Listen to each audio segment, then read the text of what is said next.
በዚህ ዓለም ድሃ ሀገራት በሰዎች ይመራሉ፣ ሀያላኑ ደግሞ በተቋማት ይመራሉ። ድሃ ሀገራት ጥሩ መሪ ሲያገኙ ያድጋሉ፣ ደካማና አምባገነን መሪ ሲይዛቸው ደግሞ ብዙ ዓመታትን የኋሊት ይወድቃሉ። ይህም በድህነታቸው ላይ መልሰው መላልሰው እየተዘፈቁ ለዘመናት እንዲኖሩ አድርጓቸዋል። እንደ አሜሪካ አይነት ሀገራት ደግሞ የሚመሩት በተቋም ነው። መጀመሪያ ተቋማቸውን፣ የውጭ ፖሊሳቸውን፣ መመሪያቸውንና ሕጋቸውን በሚገባ አርቅቀዋል። አሁን የሚመሩት በሱ ነው። ምሳሌ የምትሆነው አሜሪካ ናት። አሜሪካ የምትመራው በፖሊሲ ነው። በተለይም አነጋጋሪ የሆነ የውጭ ፖሊሲ አላት። ይህ የውጭ ፖሊሲዋ ኢትዮጵያን የባህር በር አሳጥቷታል።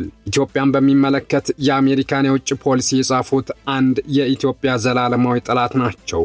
ስለነዚህ ሰውና አሁን ትራምፕ ይህን ፖሊሲ ቀደው እየጣሉት መሆኑን በሚመለከት እናያለን።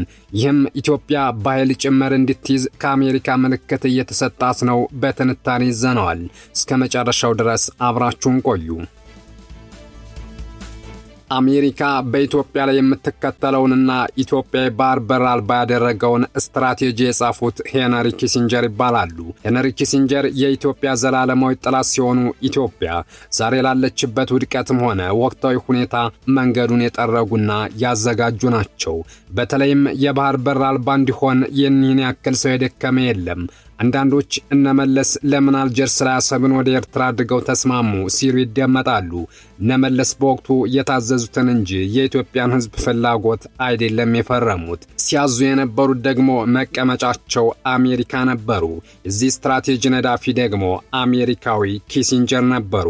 የሄነሪ ኪሲንጀር እጅግ ታላቅ ከሆኑ ሴራቸው መካከል ኢትዮጵያን ከቀይ ባህር የነጠሩበትና በብሔር ፖለቲካ ውስጥ ስትዳክር እንድትኖር ያደረጉበት ወደር የለውም። ሄነሪ ኪሲንጀር አሜሪካ ኢትዮጵያ ቀይ ባህር ላይ እንዳትደርስ ማድረግ ይገባታል ሲሉ ስትራቴጂውን ቁጭ አድርገዋል። ይህን ስትራቴጂ ትራምፕ ቀደው መጣላቸው ለኢትዮጵያ ትልቅ ዕድል ነው። ኢትዮጵያ በእስራኤል በኩል አሜሪካ ላይ ከፍተኛ ዲፕሎማሲ እየሰራች ነው። ትራምፕ ኢትዮጵያ አሰብን የምትይዝ ከሆነና የመን ሁቲዎችን የምትከላከልበት የቀድሞውን ቃኘው ስቴሽን የምትሰጣት ከሆነ ትራምፕ በቀላሉ የኢትዮጵያን ወደ ባህር መመለስ ይደግፉታል ተብሏል። አሜሪካ ለኢትዮጵያ የባህር በር ማጣት ከፍተኛ ድርሻ እንደነበራት ሁሉ ዛሬ አሜሪካ ከኤርትራ መንግስት ጋር ጥላቻ ላይ ብትሆንም ኤርትራ ከኢትዮጵያ ስትገነጠል የመጀመሪያውን እውቅና የሰጠችው አሜሪካ ነበረች። ይህን ያደረጉት ደግሞ የአሜሪካ የውጭ ግንኙነት ዋና አርቃቂ የነበሩት ኪሲንጀር ናቸው። ሄነሪ ኪሲንጀር ህወሓት ደርግን እንዳሸንፍ የብሔር ፌዴራሊዝምን እንዲተክልም አግዘውታል። ኪሲንጀር አሜሪካ ቀይ ባህር ላይ ያላትን ጥቅም ለማስከበር ኢትዮጵያ ቀይ ባህር ላይ ድርሽ እንዳትል ማድረግ ያስፈልጋል የሚል የጸና አቋም ነበራቸው። ይህንን በመጽሐፍ ላይ ጭምር አውጥተውታል። አሜሪካ ኢትዮጵያን በማያባራ የዘርና የሃይማኖት ግጭት ውስጥ በመክተት ሀገሪቱን ማመስ አለባት። ሀገሪቱን የብሔር የሃይማኖትና የጎሳ ልዩነቶችን መሰረት ባደረጉ ግጭቶች ውስጥ እንድትዘልቅ ማድረግ ይገባል። ኢትዮጵያን ብቻ ሳይሆን እንደ አጠቃላይ ምስራቅ አፍሪካን ለሁልጊዜው እንዳይረጋጋ ማድረግ ይገባል ማለታቸው ተጠቅሷል። የአሜሪካ የምስራቅ አፍሪካ ስትራቴጂ የተቀረጸው ይህን በሚያስቡት ሄነሪ ኪሲንጀር ነው። ምክንያታቸው ደግሞ አሜሪካ የአረብ ሀገራት ነዳጅን በቀይ ባህር ያለ ቀረጥ በማመላለስ መጠቀም እንድትችል ነው። ኢትዮጵያ የተረጋጋች ሀገር ሁና ቀይ ባህርን ከያዘች የምንፈልገው ማድረግ አንችልም የሚል እምነት ነበራቸው። አለመረጋጋት ብቻም ሳይሆን ኢትዮጵያ እንድትፈራርስም ይመኙ እንደነበር ይታወቃል። ሄነሪ በምስራቅ አፍሪካ ቀጠና የኢትዮጵያን ያህል ሀገራቸው ጥቅም ስጋት ሆኖ የታያቸው ሀገር እምብዛም ስላልነበር ኢትዮጵያ በተለያየ ሁኔታ የዱላቸው ሰለባ እንደነበረች ታሪክ ያስረዳናል።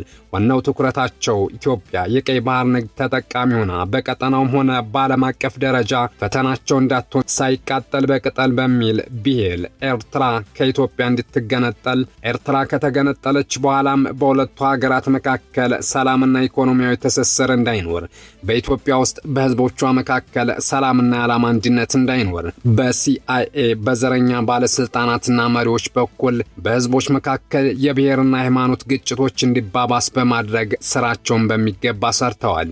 በሄነሪ ኪሲንጀር አስተሳሰብ ለአሜሪካ ጥቅም ሲባል ምስራቅ አፍሪካ ላይ አንድም ጠንካራ ሀገር እንዳይኖር መደረግ ነበረበት። በእርግጥም መሬት ላይ ያለው ሁኔታም ይኸው ነው። ሱዳን፣ ሶማሊያ፣ ኢትዮጵያ የትኛው ሀገር ነው በሰላም እየኖረ ያለው? አብዛኛው የምስራቅ አፍሪካ ሀገር በስደትና በጦርነት ፍዳውን እያየ ነው። እንግዲህ በሄነሪ ኪሲንጀር አማካኝነት ይህ የሆነው አሜሪካ በቀጠናው በምትከተለው ስትራቴጂ ምክንያት ነው። የኢትዮጵያ ብሔር ፌዴራሊዝምን ያረቀቁት እኒህ ሄነሪ ኪሲንጀር ናቸው። ይህንን የሚያውቁ በርካታ ኢትዮጵያውያን አሉ። የብሔር ፌዴራሊዝም የተተከለው ሀገሪቱን በእንዲህ አይነት አዙሪት ውስጥ ለመጣል እንደሆነ ስርዓቱን ያወጡት ሰዎች ጠንቅቀው ያውቁታል። አሜሪካ ብቻ ሳትሆን አጠቃላይ የምዕራባውያን መንግስታት በኢትዮጵያ ላይ የሚከተሉት ስትራቴጂ ይኸው ሆኖ ቆይቷል። የዚህ ሁሉ ዋና አርቃቂና ስትራቴጂ ነዳፊ የነበሩት ግን ሄነሪ ኪሲንጀር ናቸው። ሄነሪ እጅግ በጣም አደገኛ ፖለቲከኛና ተጽዕኖ ፈጣሪ የነበሩ ናቸው። ሄነሪ ኪሲንጀር 37ኛው የአሜሪካው ፕሬዝዳንት የነበሩት የፕሬዝዳንት ሪቻርድ ኒክሰን የውጭ ጉዳይ ሚኒስትርና የቀጣዩ የፕሬዝዳንት ፎርድም የውጭ ጉዳይ ሚኒስትር የነበሩ ሰው ናቸው። ከአይሁድ ቤተሰብ የተወለዱት ትውልደ ጀርመናዊ ኪሲንጀር ቀላል ሰው አልነበሩም። የሃርቫርድ ፕሮፌሰር የነበሩ፣ በፖለቲካ ሳይንስ ፒኤችዲ የያዙ፣ ከዚያ ቀድሞ ፋይናንስ የተማሩ፣ በሁለተኛ ዓለም ጦርነት ወታደር ሆነው ከአሜሪካ ወደ ጀርመን ሂደው የሂትለርን ጦር የተዋጉ፣ ቻይናና አሜሪካን ያግባቡ፣ በቪየትናም ጦርነት ትልቅ ሚና የተጫወቱ ዲፕሎማትና ፖለቲከኛ ናቸው። ሄነሪ ኪሲንጀር ከአሜሪካውያን ውጭ ብዙዎች የሚያስታውሷቸው በተንኮላቸው እንጂ በመልካም ስራቸው አይደለም። ኪሲንጀር እኔ በትልቁ ያሳካሁት የፖለቲካ ስኬት ፍልስጤማውያንን ከአረብ ጎረቤቶቻቸውና ከወዳጆቻቸው ነጥዬ ብቻቸው ማስቀረቴ ነው በማለት ነበር የህይወት ዘመን የፖለቲካ ስኬታቸውን የገለጹት። አዎ ሄነሪ ኪሲንጀር ወደር አልባ ዲፕሎማት፣ ወደር አልባ የአሜሪካ ውጭ ጉዳይ ሚኒስትር ነበሩ።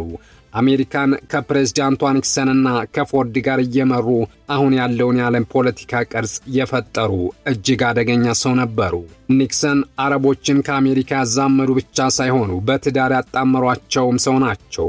አሜሪካን ከሳዑድ፣ አሜሪካን ከግብፅ አባትና ልጅ፣ ጌታና አገልጋይ አድርገው ያጣመሩ እጅግ ድንቅ ፖለቲከኛ ነበሩ።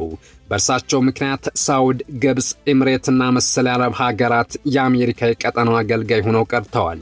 በኢትዮጵያ ብቻ ሳይሆን በመላው ዓለም አሜሪካ ለምትከተለው ስትራቴጂ ወሳኝ ሰው ነበሩ። ጦርነቶችን ያለ ርህራሄ እንዲደረጉ ያዙ ነበር። ለአሜሪካ ጥቅም ሲባል ሀገራት ግንጥልጥላቸው እንዲወጣ መንገድ ይሰሩ ነበር። ኤርትራን ከኢትዮጵያ እንድትገነጠል እንደተደረገ ሁሉ ሌሎች ክልሎችም እንዲገነጠሉ ስትራቴጂ ጽፈዋል። ኢትዮጵያ ከባህር በር እንድትገነጠል ሰርተዋል። አሰብንም አሳጥተዋል። ከታላቁ የአልጀርስ ስምምነት ጀርባ እጃቸው ረጅም ነበር። አሜሪካ ስትራቴጂዋን እየለወጠች ነው። ትራምፕ በሌላ ሀገር ውስጥ ጣልቃ አንገባም ብለዋል። በተለይም ደግሞ አፍሪካን የማየት ፍላጎትም የላቸውም። እናም ኢትዮጵያ ከሴራው አሁን ገመዱ ተፈቶላታል። ከእስራኤል ጋር ንግግር ላይ ናት። አሰብን መያዝ፣ የባህር በሩን መመለስ፣ ከዚህ ጀምሮ ያለው ጊዜ የተመቸ ነው። አበቃን። መልካም ጊዜ ተመኝ